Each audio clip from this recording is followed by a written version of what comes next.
Hi guys, and SRI here. We are in Tanshiwan too.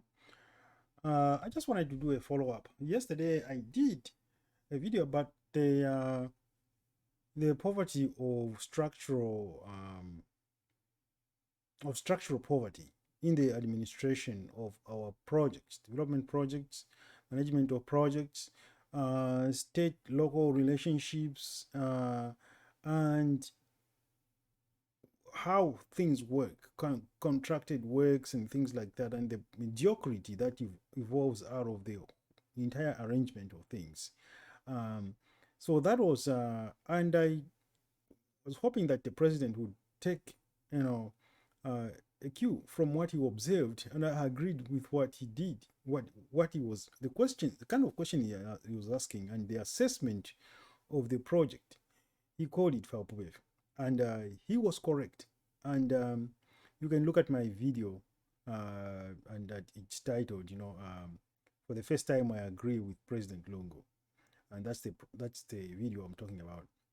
But uh, and one of my comments was, I hope Mr. Lungu is follows up on this, because if he doesn't, I mean, this visit is for nothing. So I hope he can sincerely follow up on this. Uh, I, then now that he's doing this is no guarantee. I mean, he's not redeeming enough, in my opinion. But nonetheless, he's doing something good for if it is for political expediency. That's another matter. But my focus is simply for to comment on that for um, regardless of who the president is. Yeah.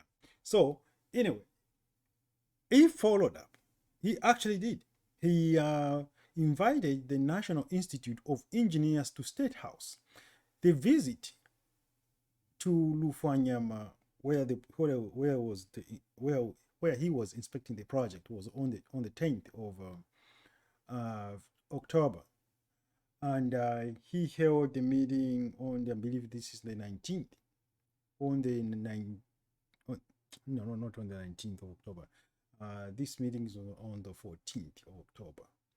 So, with the National Institute of Engineers, he called them to State House just to find out why projects are taking so long. Why a project that's 14 months, scheduled for 14 months, takes 5 years to 6 years.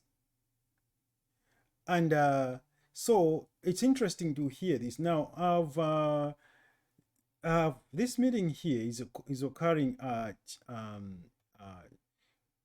State House. This is in the State House, I believe it's in the cabinet room or something like that.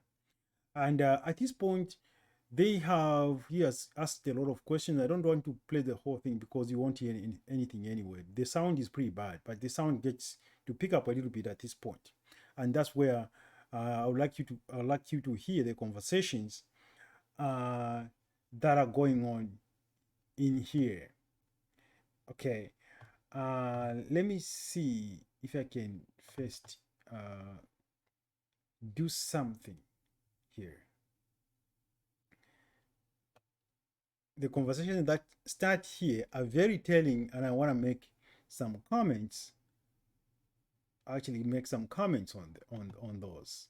And now I want you to note one thing. An individual in here. I don't know if I can actually do this, but let me try. I want you to note. Um, okay, this is not working. Okay. Okay. Oh, we'll just do this. Okay. I want you to note this guy that is sitting in the second seat on the right, from the gentleman on the right here. The guy who's sitting on in the second seat there. That is that is just excuse me here. I get this right.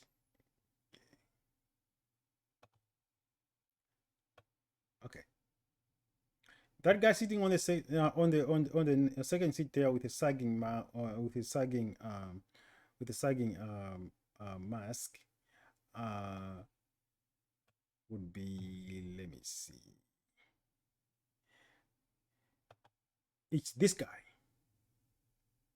This is the Minister of Presidential Affairs, Freedom Skazwe. And his job, part of his job, like it says here, part of his job is to as cabinet minister, he attends to presidential affairs and, among other responsibilities, monitors progress on the project implementation across the country. That's part of his job. So yesterday I was doing a piece. I think you may have seen him because he is right here. That's the guy, second from the left. The guy on the left is the contractor that was speaking. There he is, just came in with a permanent secretary or something. And this is in Lufwanyama, where they were to inspect the construction of the district commissioner's office building. So this is the guy, right, second from the left here.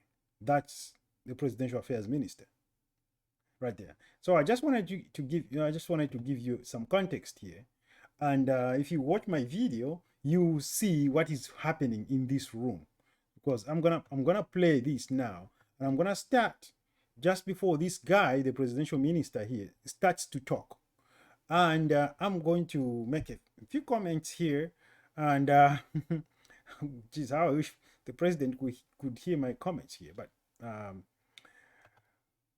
let's see. I'm gonna go ahead and play this. Okay, all right, let's listen for a little bit. Give more details on the project appraisal that we have put in the Okay, it's coming one now. Thank you, Excellency. For me, I think the biggest challenge we have is the caliber. I think that the reason why listen to what he has opened with. He says the biggest problem, or the biggest issue, or whatever word he used, but it's pretty much what he said. The biggest problem that we have, he thinks the biggest problem that we have is the caliber. He's referring to the caliber of engineers in Zambia. And there was a whole panel of engineers from the National Institute, from the Engineering Institute of Zambia. That's what it is, from the Engineering Institute of Zambia. Yes, that's the Engineering Institute of Zambia, led by President Engineer Abel Ngandu. So that's who is here with his delegate of engineers, a group of other engineers in there. So they are sitting on the table. They are sitting on the opposite side of the table right now, and the president is on the, I believe he's on this side. Here, you can't see him right now. That's where he's sitting. All right, so the engineering institution was created is to regulate and also see that whoever is called an engineer should be worth being an engineer. Going around checking what is happening currently in the country, the word engineer has been abused. The word engineer has been abused in that what is happening sure cannot be related like the works that are being done by an engineer. I have an example, Your Excellency, as the Minister of Finance said, the road between Serenge to Pika to Chinsali. Let's say the road from Kapiri to Serenge, which was built under the Chiruba. To date, that road has got not even a single pothole. It's almost 30 or 35 years. The road from Serenge to Pika, has been under construction year in, year out. Just last year, there was a contractor working on that road. Today, there is no road. Today, there is no road. Under the supervision of our engineers. Exactly. That is why, at the end of the day, Excellence, people think we have overborrowed because we have the obligation to ensure that the roads are done. Our colleagues who are supposed to be helping us are not coming on board, and that is why I wanted to ask the president of the church, is it the chairman? The president. At what point are they supposed to say, no, something is wrong here? It took me to stop at Lukuru, along the road. I think the president knows. There was a portion, Excellence, which has been very problematic. Year in, year out. Last year we had to engage ZNS to work, and I was saying, why? You mean we can't find the formula or find the problem why just this portion of the road is ever failing? But you've got our colleagues who are supposed to be guiding, helping the government. So I have another project, Excellence, in my constituency where we have an engineer. They constructed 17 classrooms and clinics. Before even giving out, handing over those classrooms, cracks all over. The floor, Excellence, we have had to redo the floors. And those works are been certified. And when the minister says we have no choice as the government to start taking people to court, I agree with him. Now, before we can take that, these people should be feeling ashamed of themselves. The engineers. I don't want to be part of the group that is not going to perform. Surely, you colleagues should be, you are the ones who are supposed to be putting this government under pressure to say, you are failing us, we have told you this, you don't want to follow. But you are nowhere.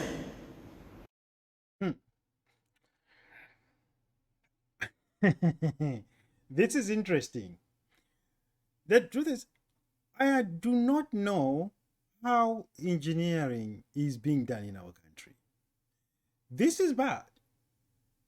Now, let me make a disclaimer here.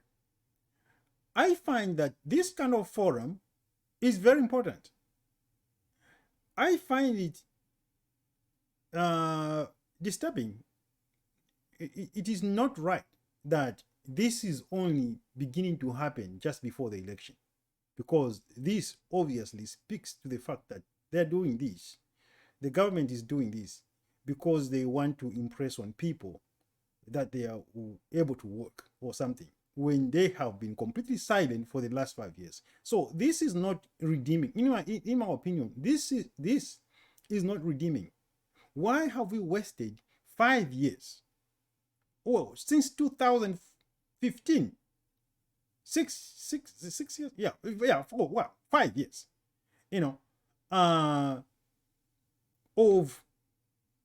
We have wasted 5 years without having substantive discussions like this.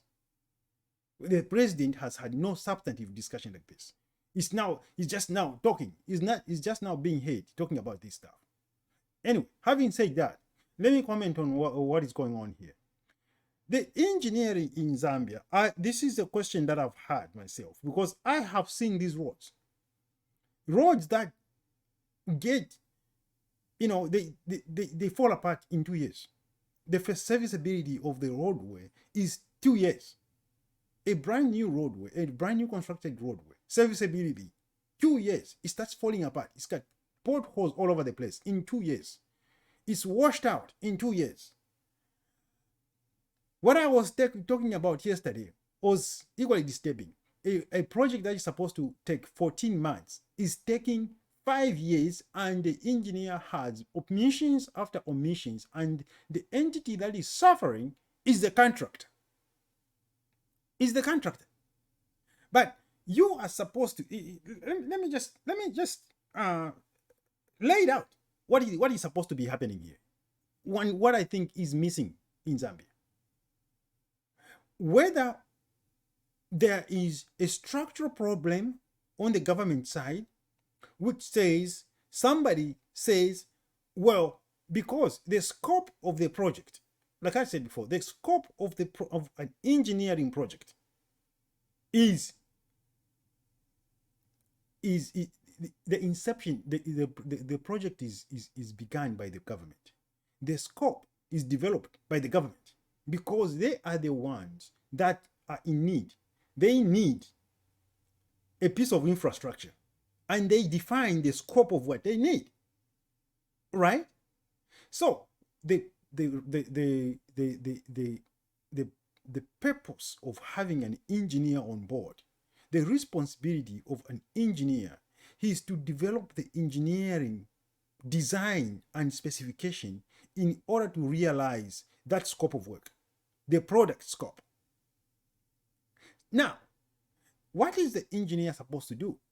The engineer is not supposed to say, where is this road is here and here. The engineer is supposed to collect all the information that is required to construct this piece of infrastructure to meet the standards, the serviceability that is required based on the conditions on the ground, based on field conditions. If, for example, a roadway is built from, Kapiri to Mpika, and the engineer comes in and says, okay, well, let's say, for example, it's the RDA who's consulting the engineer. The RDA says, well, we have a predetermined template for our roads. This is sound. You use this to save money. Let me just say where some of the problems might come in. There is a budget for like 30 million. Let's say 30 million kwacha. Well, we have a predetermined template because someone wants to cut the cost down.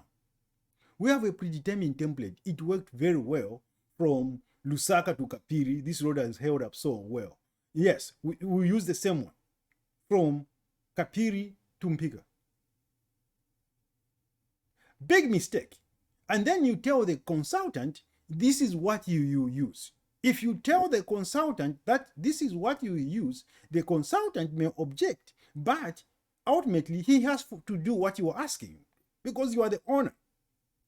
He's going to do what you are asking because you are the owner. Now, I'm talking about the owner side here, the influences that they may have in this equation. They are going to ultimately do that because they're owner.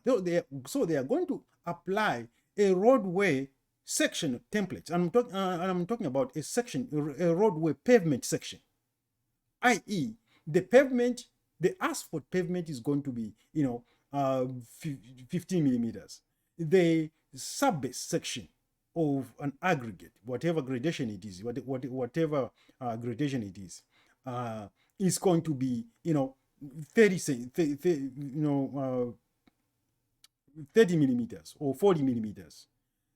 The base is going to be 50 millimeters, and that will be sitting on a subgrade. Because the subgrade, then you have that standard section, for a highway. And whatever it is, I'm just giving an example. You have that standard section. Then they apply it from Kapiri Mposhi to Mpika. There are areas of variation. There are pedological variations, meaning soil types. Soil types can vary a few kilometers.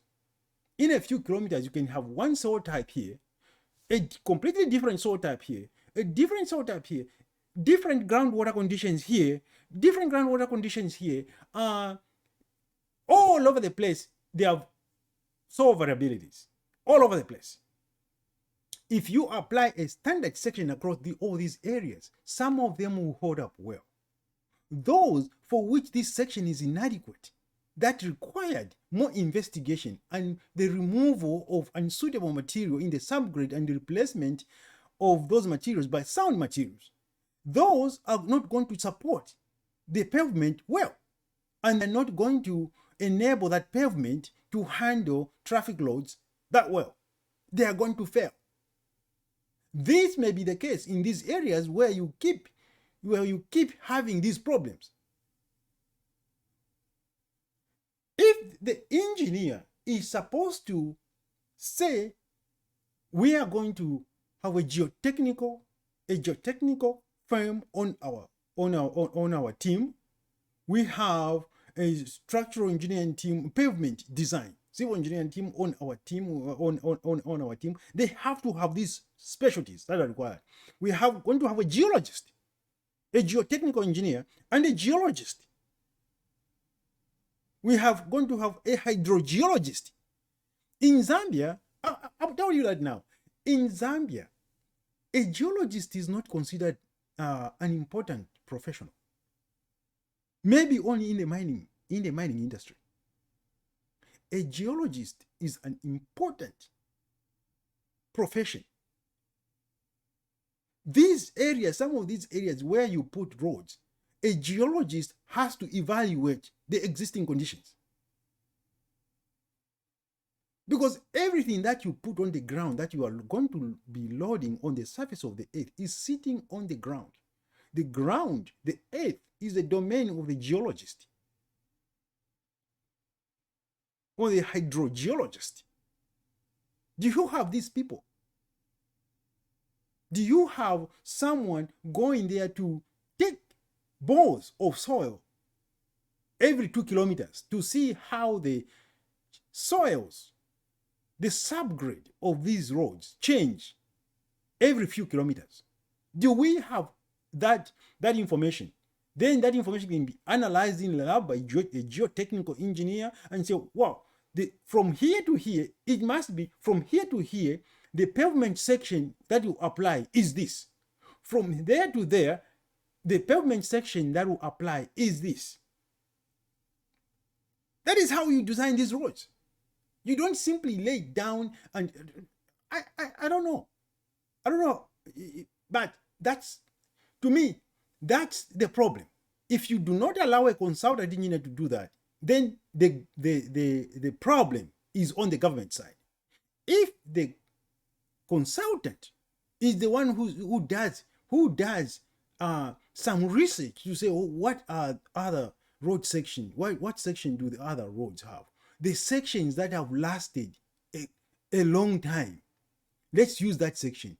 Well, you forget that those sections that have lasted a long time is not because of this structural section applied on them. It is because of a sound subgrade on the road. It's not because of the section. It's because of a sound subgrade. Then you take that section, you take it to areas where the subgrade is not as sound. You are going to have problems. The same thing may happen if you design a proper subgrade, a proper pavement section. A proper pavement section on a good roadbed, somewhere where you have bad conditions, bad soil conditions and bad moisture conditions. You design a pavement section that is going to last. Serviceability, 15 years before you ever touch anything. The road has to last 15 years. You design that pavement for that area. It would be very irresponsible for you to come in and say, okay, because this has lasted so long, we are going to take this section and apply it to this area. Then you apply it to this area where this subgrade is sound. It only requires half of that pavement section. Then you are over-designing the road here. You are seriously over-designing the road here. You are going to make this project much more costly than it needs to be. Just as if you took the pavement section that is sound here, that seems to hold up really well, and take it somewhere else, you will be seriously under-designing that section of road. Then you have failures after failures, failures after failures.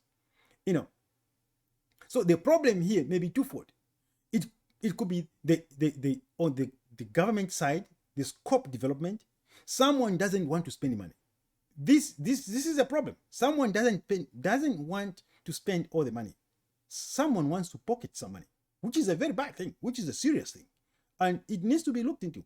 I don't know, because that element of this equation is not being considered. Someone does not want to pay out all the money. Like the other video I talked about, obviously the contractors are pushed around and not given all the money that they need to finish the job. Two, the government agency does not employ inspectors. And I'm talking about inspectors. Some of these guys, they are saying, oh, well, they're engineers and all that stuff, are just maybe inspectors and all that stuff, and they call themselves the engineer, and they elevate them up so much that they do not do their job anymore. So well, before I get into it, I get so roused up on these things. Let's listen some more. Let's listen to the Minister of Presidential Affairs. You are nowhere. These roads that are being constructed in Lusaka, some of you are consultants. Some of you are consultants. Now, who are we going to run to as a government? At the end of the day, when you make a decision as a government that just bring foreigners, you will be the first one to cry foul. So I think what we need is to show seriousness. These institutions are not just there on paper. We want to get something out of you. You should be, by the time you leave, you should be saying, I was the president when we made ABC decisions. It's embarrassing, gentlemen, to us as the government to be seeing same works being done. And yet those works were certified by the Zambian engineers. If they were certified by foreigners, sure they would be saying, oh, these people don't mean well. Do you want us to say, you people don't mean well, as the president said? No, that's where it's leading us to. I fail to understand, Excellency, sometimes. Once, before the building is completed, you have a failure is already a failure. We have to redo it. At the end of the day, it becomes expensive. The way we are working on the third roads, it's like we're supposed to be working on the gravel roads. Because there's no point of working on the third road year in, year out. This year, tomorrow there are potholes. What kind of engineering are we trying to exercise, gentlemen? He gave an example of schools that are being built in his constituency.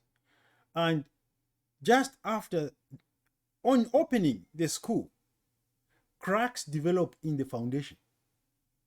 And that tells you something already. There was no geologist. Nobody did a geotechnical investigation of the ground. No one. No one studied what soils were we putting this school on? What is the groundwater condition? What are these expansive soils? Are these, collapsible soils? Are we putting part of the building on rock? Is part of the building on soil and part of the building on rock? How do we unify the conditions over which we are putting this slab on grade foundation? All those questions. You need a geotechnical engineer. You need a geologist to look at these. Whenever you put something on the ground, you need to make sure you understand what kind of ground you are putting this stuff on. You can't have differential settlement kicking so fast. I mean, that is serious negligence on a part of an engineer. It's serious negligence. And the only way that you could defend yourself is, well, and this will be a defense if you have documented it very well. Well, we had a geotechnical engineer. His fee was this and this because we recognized after visiting the site that it would be necessary to look into the geotechnical conditions of this area before we put this foundation on, before we put this pavement on.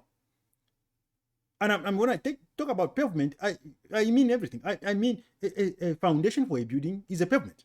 It's a slab on grade pavement.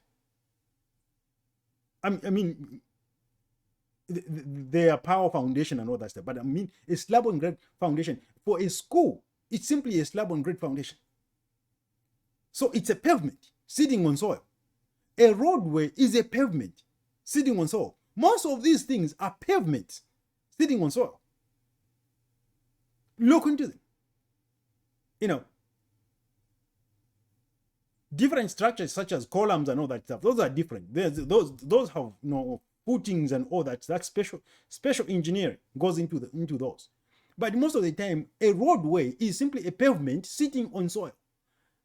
This little building you are inspecting in Lufanyama is a pavement sitting on soil.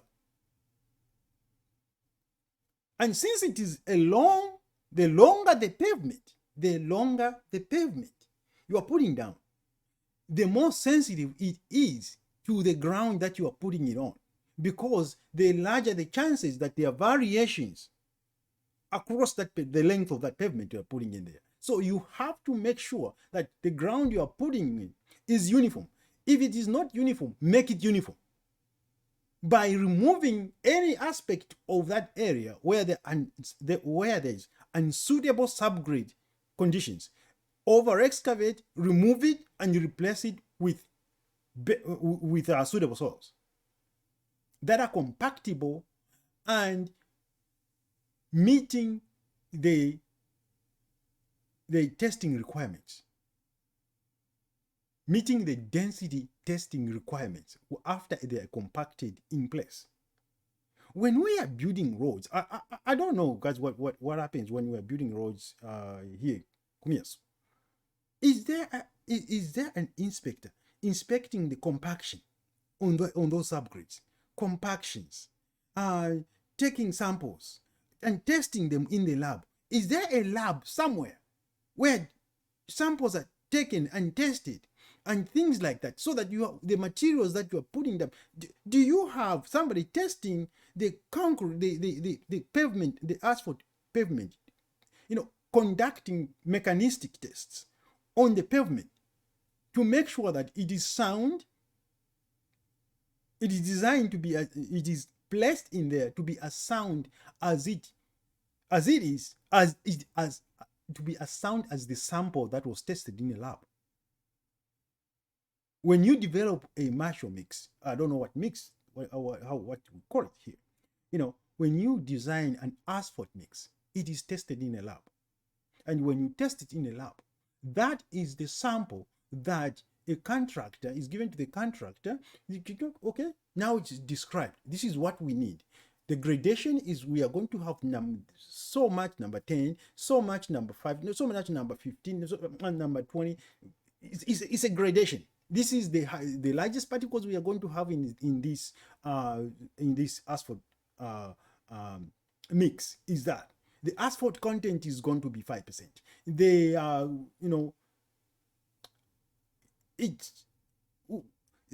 components to it.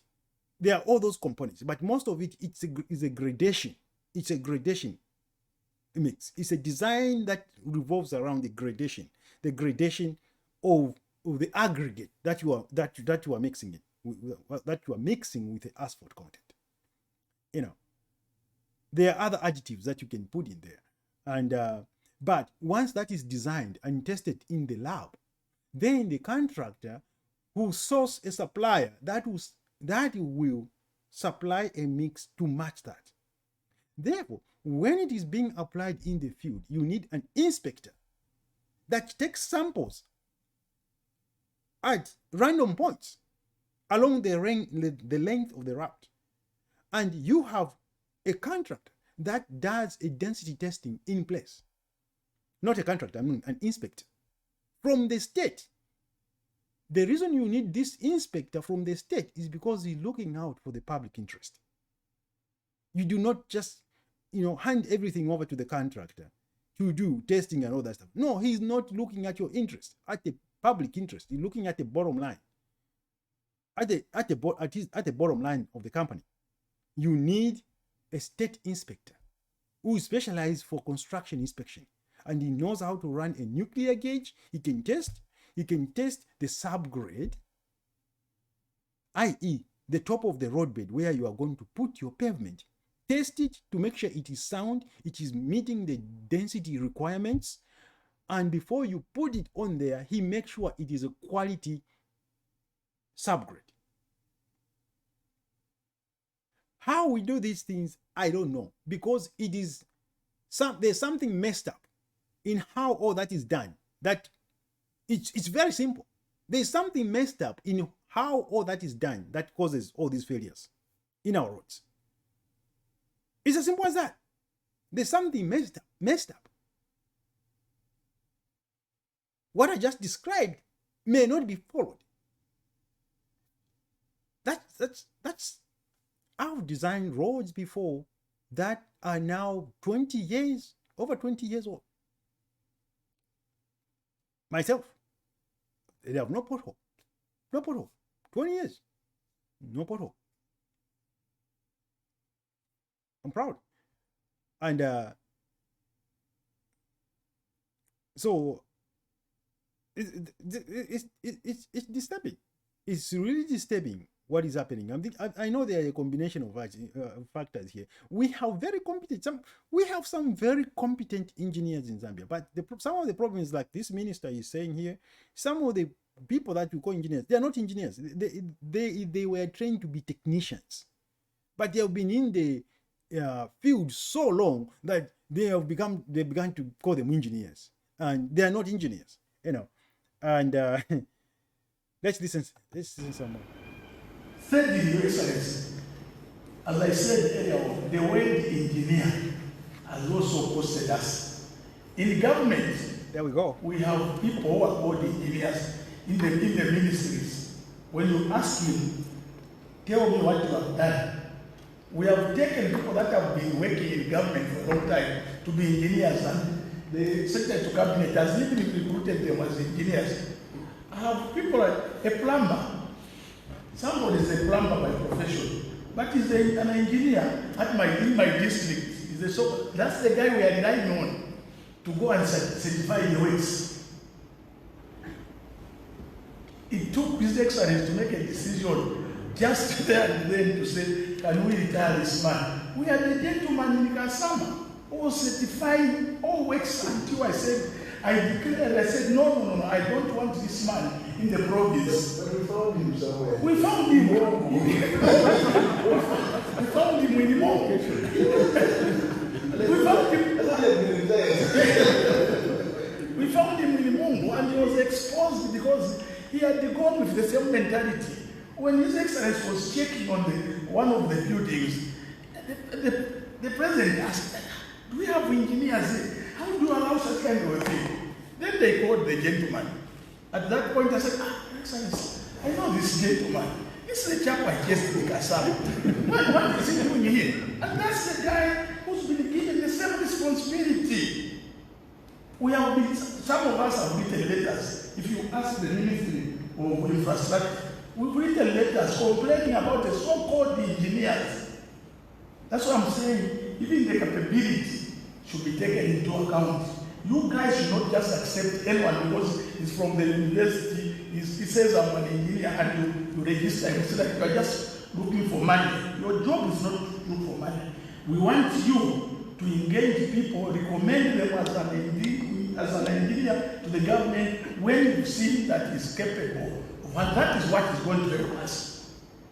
That is what is going to help us. Excellency, you can't have a situation where we say we want to do a water project in Mpurungu, in my village. Water project to supply water. This guy, after the procurement, the engineer recommends the guy who quoted 800,000. 800,000. The lowest 800,000.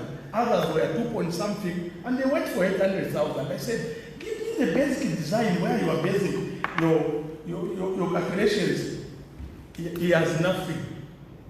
He has nothing. At the end of the day, Excellency, when the works were being done, when the chap just went halfway, he says the money is over. So we have had to redo the project. The project which was supposed to have costed us 2.8 million is now costing us almost 5 million. Yeah, that's a problem. Here's a problem here. You are going for a competitive bid. This is a competitive bid process that he's talking about. You know, a contractor comes in with 800,000. Then you have other contractors. The next one, the next one up is 2.4 million. Then the next one after that is 2.6 million. The next one after that is 3 million. Then you go ahead as an engineer and recommend that the project be awarded to the contractor that bid 800,000. That's a problem. That is a problem, because you don't just recommend that you award the contract to that individual. You have to look at, determine who is a responsible bidder. You determine who is a responsive and responsible bidder. You have to then understand, why is this person bidding 800,000 and the next one up is 2.4 million, and the next one up after that is 2.6 million, and they are stacked up closely, and this one is so far down here? Why? As an engineer, you have to look at that.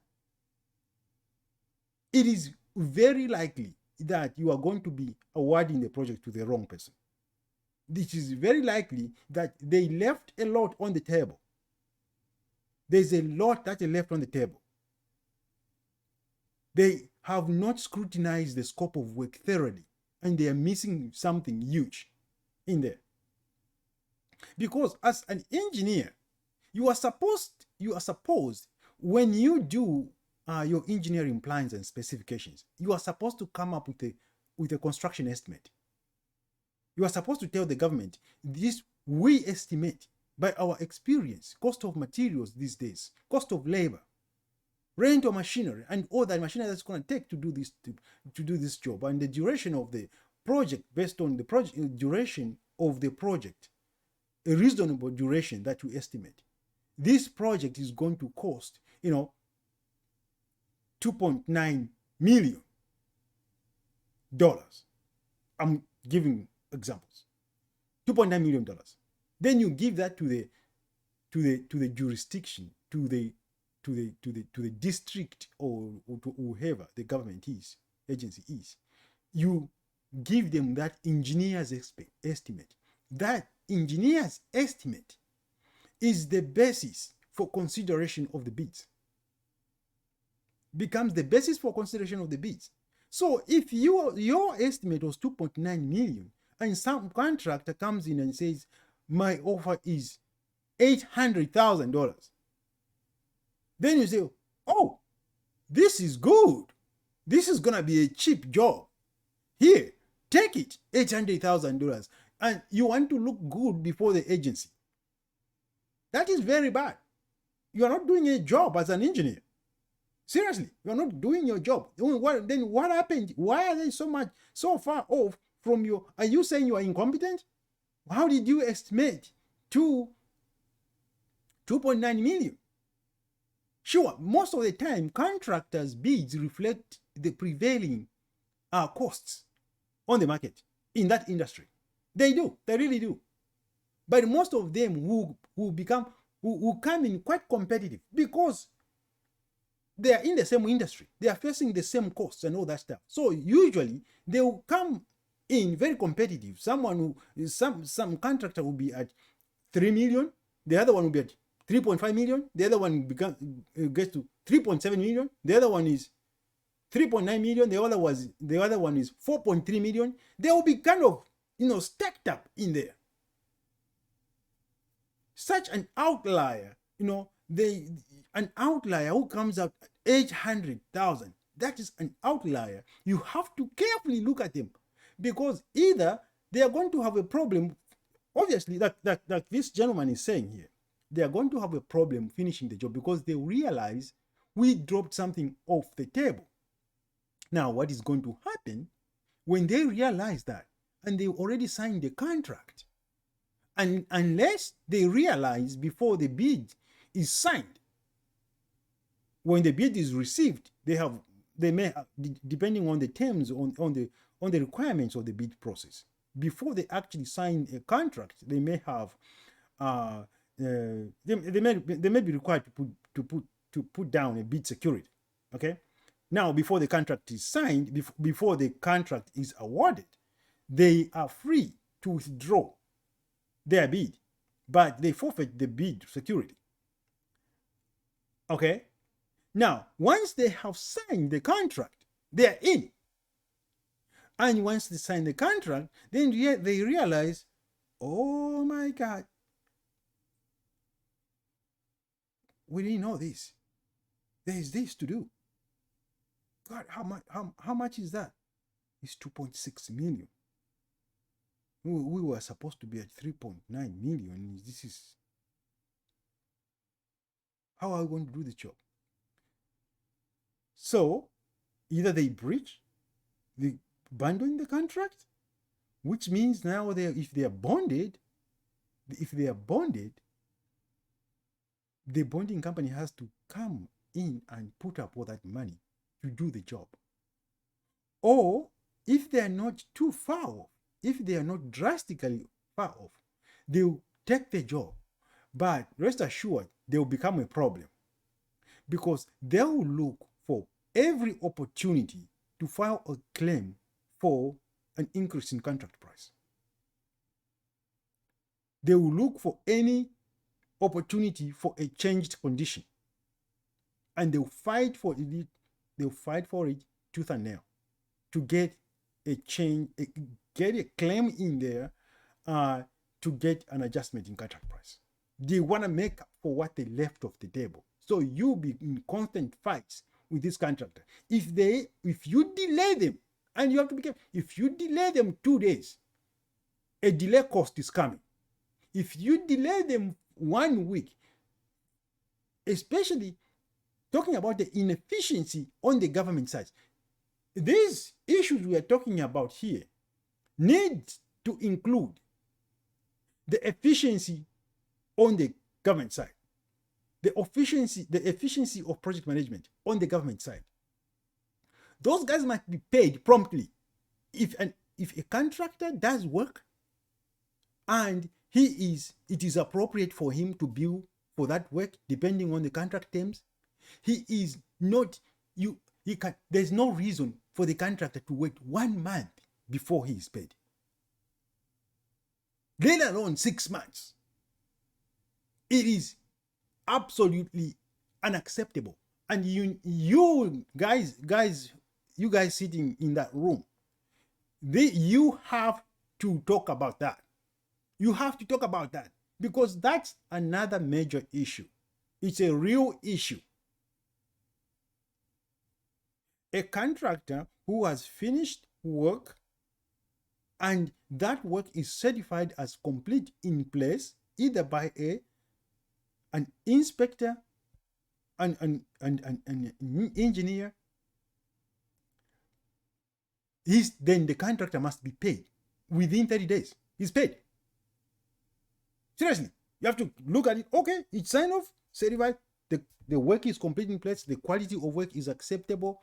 This work is acceptable by the agency. There is no reason. I see no reason whatsoever why it would take 2 months to pay the contract. We have to develop to a point where we are at such an we are operating with such efficiency in the implementation of our projects. The contractor must be paid within 30 days. Boom, paid. He has cash flow, because he needs to procure materials. He needs to continue to procure materials. He has suppliers to pay. He has subcontractors to pay.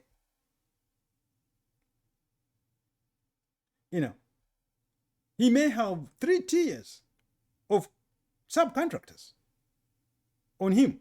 They are all demanding payment from him. If you don't pay him, he can pay them. And you don't know what their financial status is. Some of the subcontractors may go out of business. So this can affect a lot of things if you are not being efficient on the government side. So those are some of the things that increase costs on projects. Just as we're talking about the engineer, engineer, it's very important that the engineer is competent. And it's a good thing that you're having this meeting. And I hope whatever next government we are going to have does the same thing. This is applicable to every administration that comes in. This is sound. What I'm saying here is sound advice for any administration that comes in. When it comes to engineering issues, the efficiency of implementation needs to be raised real high on both sides. On both sides. On the government side and on the engineering side and on the contractor side. Efficiency must be there. And competence must be there. Accountability must be there. Those are elements of effective project implementation. I know right now it's the engineer who is in the hot seat. Yeah, the engineer plays a significant part. But you have to watch your procurement officers and all those guys sitting at the RDA and all that stuff. Watch them. I'm seriously, watch them. Not that, and we don't need the RDA. These projects need to be undertaken by districts. You know, all these projects need to be undertaken by districts. But as long as you have this monster called RDA, you need to watch all those people in there. You need to watch all those procurement officers, whoever is sitting in there, because some of them are incompetent, some of them are of self-interest. They play with contractors. They don't pay them on time for no reason. They're not doing their job, reviewing things properly. They never go to the field to look at what the field condition, to look at what the design engineer is doing. No, they don't. And they're engineers themselves. They are engineers on the government side to look out for the interest of the public, to look out for the interest of the citizens of Zambia, to make sure that the people of Zambia get the value for their money. That's what they are for. That's their job. You need to have a conversation with them. All of them. You need to be having a conversation with these people. You can't tolerate inefficiency on the government side. You can't tolerate incompetence on the government side. And then not tolerate it, bring the engineers in here and put them on fire, put them in the hot seat, when many of the problems originate in the government office. Those government engineers, those lazy people, you know,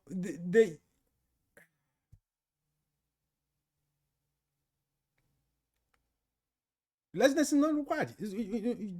Laziness is not. The government, you know, the government, some of the people that are employed in there, some of these people that oversee these projects that you have in there, you know, they're not competent people. And they're not, the government is not out to make a profit. It's in the business of service delivery to the people. So they are not worried about the bottom line. So many of them are lazy. They come in, you know, a contractor sends a request for payment and it sits on somebody's desk for 30 days. What do they do? What do they do in that office? You know. So you have to look at take a comprehensive approach to this. Take a comprehensive approach to this. If we are going to find a solution, or if we are going to target this mediocrity in the implementation of project, this mediocrity is going to be cured by a holistic approach, not a targeted approach. it needs to be a holistic approach, i.e., the engineers must play. There are three parties here. The engineers must play their role. The owner must play his role. The contractor must play his role. There are three parties involved. And I'm assuming a, design, bid, build. That's the commonest delivery method for the project. Design, bid, build.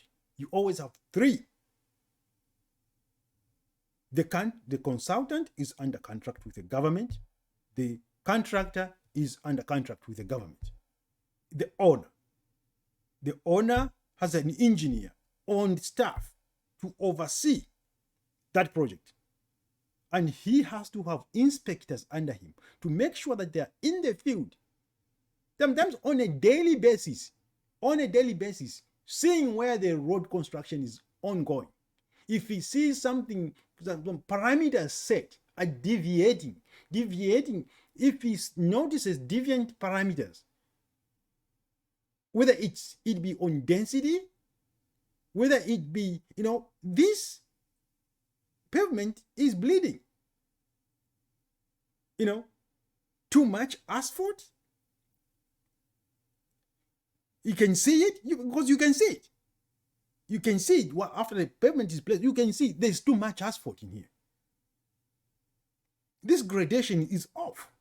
An experienced inspector will say, this gradation is off. Take a sample, take a core sample of the pavement, take it to a lab. Do we have labs, guys? Where do we have labs? And how many labs do we have? How many labs do we have? We need to have geotechnical labs for some of these things. You can't be complaining and as a government. We need to have geotechnical labs, not one. Geotechnical labs all over the country. Because all these roadworks are occurring all over the country. We need properly equipped geotechnical labs with trained technicians to test these things, to make sure we are getting quality products. That's what we need.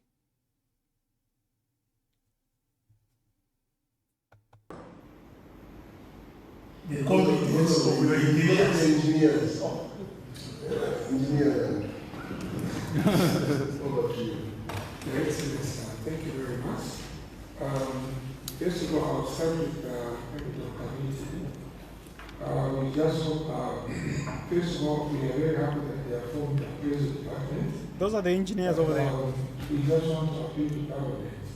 We've got some of the best engineers in this country. So if you can only consult through years and you get the required number of the right people, because I can tell you years that we have not been utilized.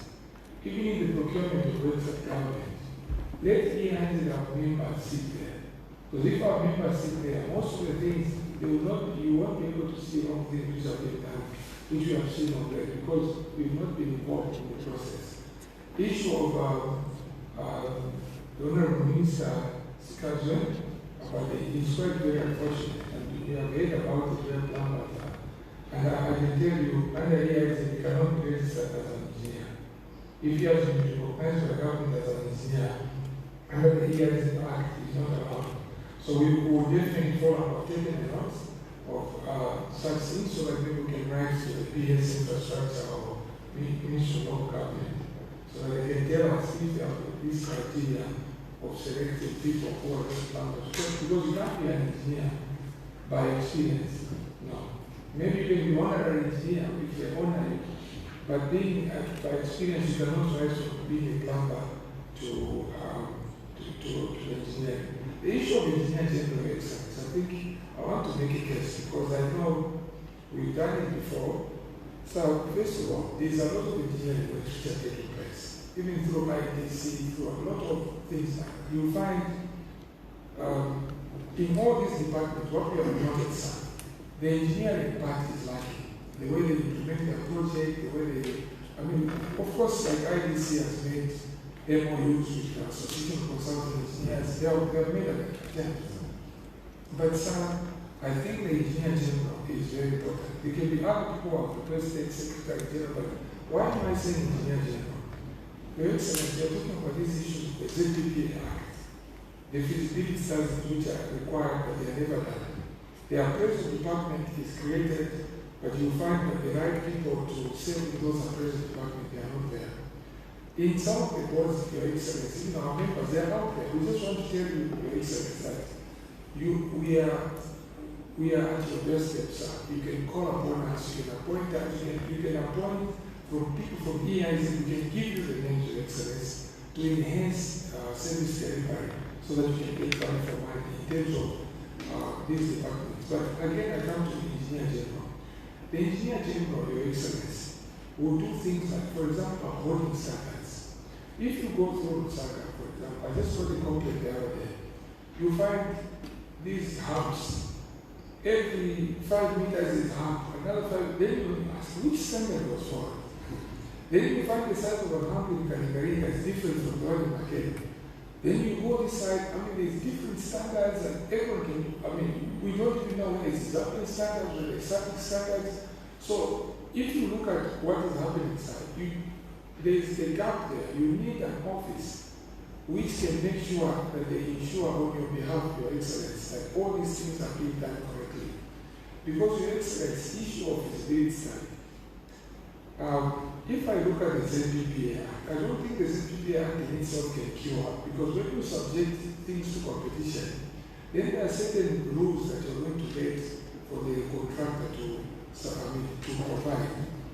And at the end of the day, you come back to, if you don't have the best price, without a feasibility study, you cannot come up with a price to say this is the correct price for engineers that are up. So that is why we are even requesting ourselves to say the ZPPA Act would have liked to have been consulted, because sir, we know how prices are done from the contracting side and from the consulting side we know. So rather we know the intention of government, they mean well, and what the Honorable Minister of Finance has said in terms of price indices, all these are very good ideas. Because in South Africa and other countries they are there. But we just want to make sure that the ZPPA, when it comes, it should be able to perform to achieve the good intentions. The other issue was the cost of roads per kilometer, sir. I think the cost of roads per kilometer, sir, from EIZ, I can say categorically, sir, there's something wrong in the pricing of the roads.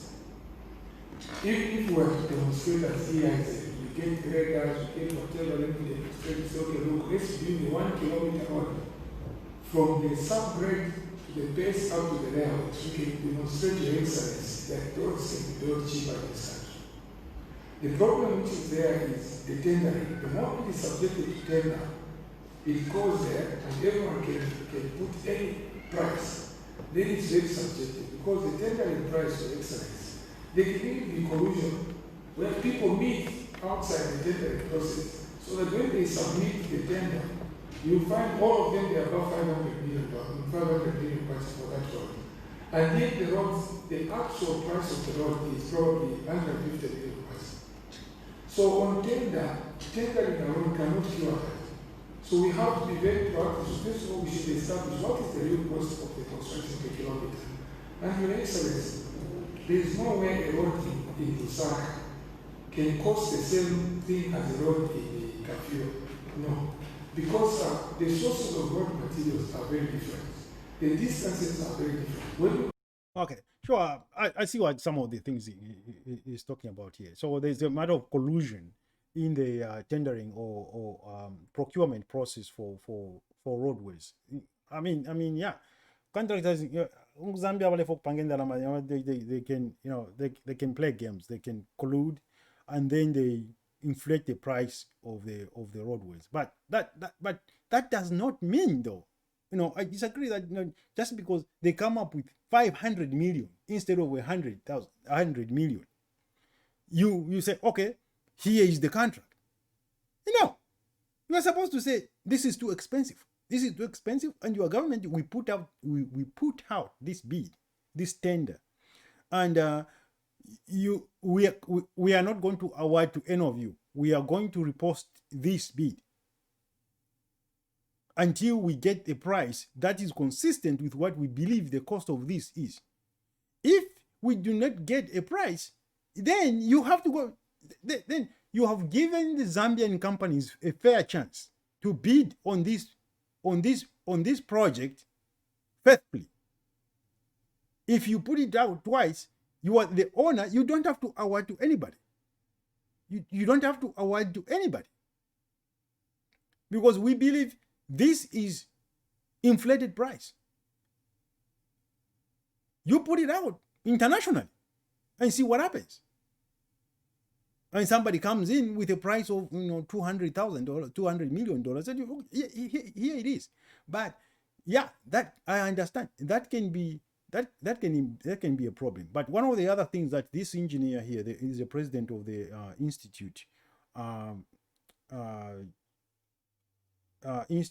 Engineering Institute of Zambia, is some of the stuff I was talking about. He's talking about the engineer general. I guess we have somebody called the engineer general here. The engineer general, the engineer general has to have his act in order, because most of the time when these engineers are on board as consultants, their work is dictated by the engineer. The engineer sitting on the government side, he dictates the scope of work. He can tell the contractor, no, we don't want this. The consultant, we don't want this. Oh, sir, I think we do need this. Oh, well, no, we can do without that. Since the owner has the money, you have to do what they want. So in that situation, the engineer will design a roadway or the piece of infrastructure that has a reduced serviceability, because some components of it have been removed by the owner. You see? So when you see, wow, these roads break up every 2 years and all that stuff, so these are some of the things that you have to look at. What was the scope of the work? And did the engineer deliver a scope of a product that is consistent with the scope of work that he was given? If the answer is yes, then the problem is with the government agency, not the engineer. The engineer is going to certify those works, and I'm assuming that this is a competent engineer. Is going to certify the work as complete in accordance with the design plans, in accordance with the engineering and design plan.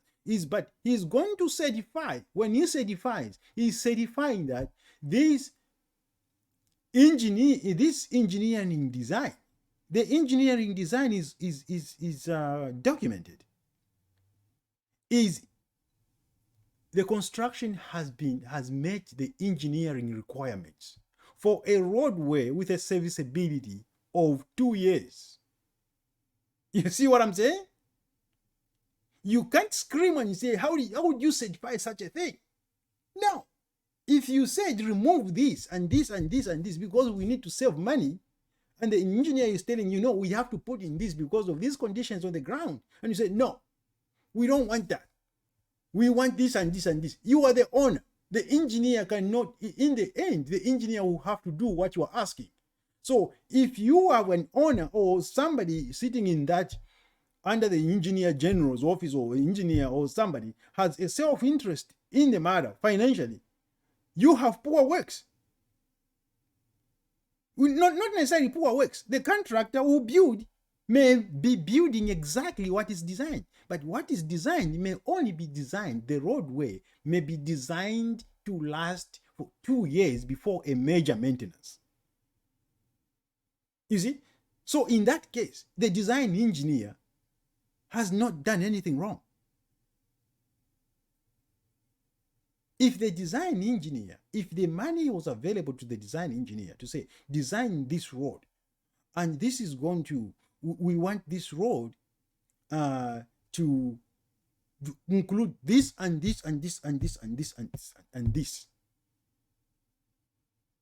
then the engineer will have to go to work to meet the requirements of that scope, to meet the needs of the owner. We want roads that last a minimum of 15 years without breaking apart. Then the engineer has to go and find out what conditions we have in the field. Everywhere every few kilometers has to be investigated. Every few kilometers has to be station 10, station 10, station 50. We can start at station 0. Let's say station 0, you know, although usually not start at station 0. Station 0, station 50, station 100, station 150, station 200. You take samples at every one of these, depending on how long the route is. If it's shorter, you take, if you see visually, you are seeing more variability. You have to have that experience. And that's why a geologist comes in sometimes to see, okay, what are you seeing in the soil types here? Very experienced. So, geez, we need to do, samples every 200 meters. Here we can do samples every 500 meters. Here we will do samples every 200 meters.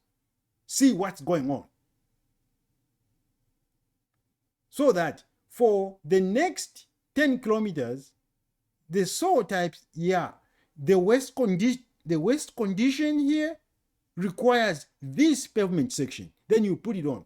Then the following 10 kilometers, the waste condition only requires this much.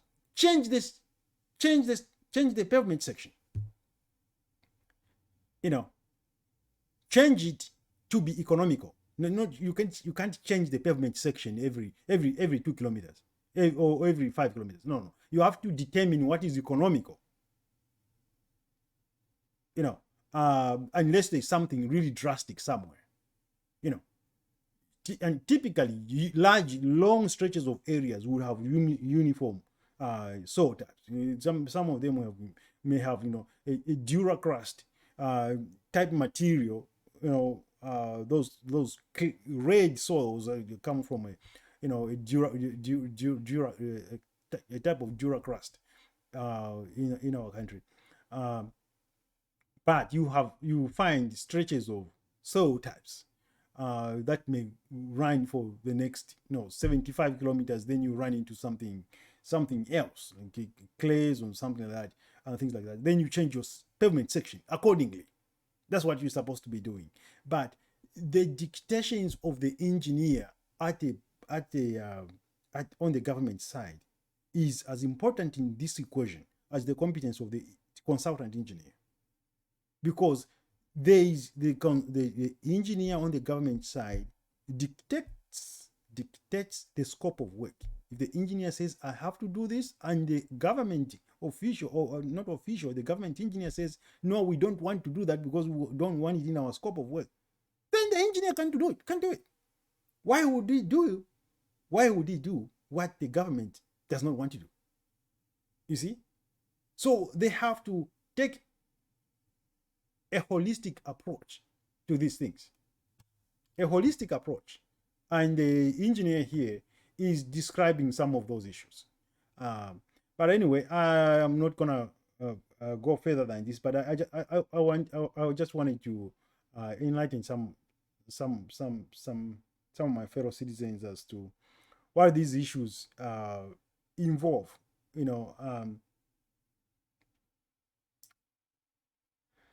Sometimes you can feel sorry for our country.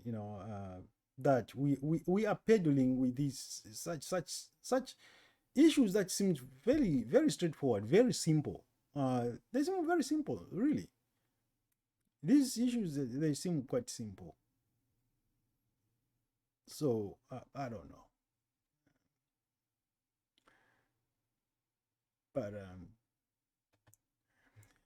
anyhow. That's my comment on the follow-up. I mean, I'm kind of glad the president followed up on this issue, whether that's redeeming for him or not. But this, with any government, we are supposed to be seeing things like this. A leader is supposed to be interested in what is happening in the country. He went and he saw something, and he came to work on it, to act on it, to find out why. That is what we should have been seeing for the last 5 years. We should have been seeing this. We should have been seeing this. The president who can talk, and we hear that he's talking, and we hear that he's concerned about is concerned about how the country's resources are being managed, how the country's finances are being managed, and he's concerned about how service is being delivered to the people of Zambia. He's concerned about how much value the citizens of Zambia are getting out of their taxes. They are heavily taxed. The least you can do is make sure that the people get the value out of their money. Not a road that lasts 2 years. Not let somebody pocket any money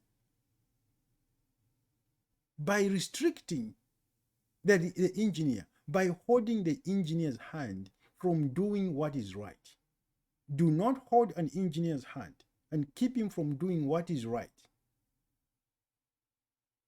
It is better to spend 5 million on a roadway and it lasts 20 years without potholes than to spend 2 million or 1 million and it lasts 2 years.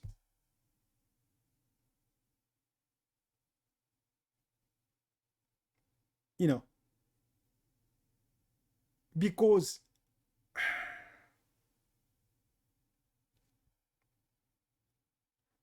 many times the lower you go, if it's $1 million,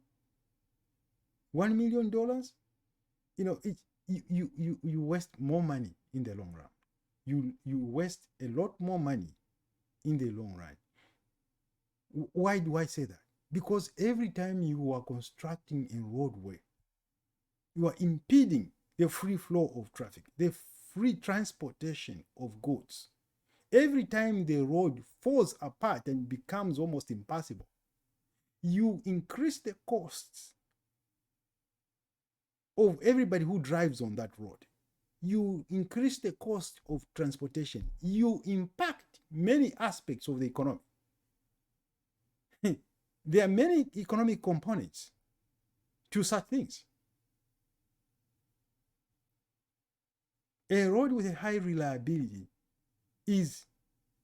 has most significantly more economic value than a road that has very low reliability.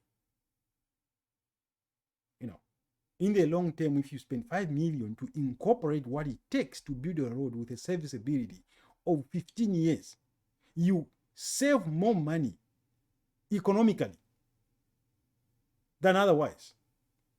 Those are the kind of things somebody needs to be thinking about.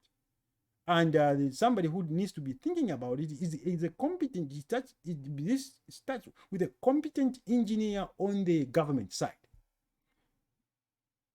Because it's these guys that are going to review, they are going to put out requests for qualifications for engineers, and they're the ones who are going to be reviewing these qualifications. And they are going to be selecting a consultant who they think is best to do this, to do the engineering for the project. And they need to be cunning. They need to be looking at what the engineer is doing. They need to be reviewing the plans at 30%, 60%, 90%. So why are you missing this? We went to the site and we saw this and this and this. Why is this not being incorporated in here? What problem could this cause us? What problem could this? Have you considered this? Have you considered this? There must be somebody sharp on the government side. You just don't, you hire a consultant, sure, but that does not mean that you shouldn't have somebody on your side that is not sharp. As an engineer, you do not have to be specialized in what the consultant is doing in order to critique the work. Because it's all based on engineering principles. So you have to have somebody sharp on the government side saying, explain what this is. Why do we need it? Oh, this and this and it. Oh, are you kidding me? Why do we need that? No, what if we do this and this? Do you think we will get more value? And how will it affect the life of this project if we change this to this and this and this and this and this? No, the consultant looks at it, okay, let's review it and we respond to you. And I don't want to reduce, the government says, I don't want to reduce the life of this project, but do you think that we can do this and this and this and this? The consultant comes up, you know what? It is workable if we do this and this and this and this and this and this. That's how it goes. But the important thing is that the government, there's somebody on the government side looking out for the public interest. No unnecessary over design, no under design. It needs to be an optimal design. Guys, those are my comments. We are intention to here, and that was my comment for tonight. And I hope this was enlightening to somebody. We'll see you next time. Good night.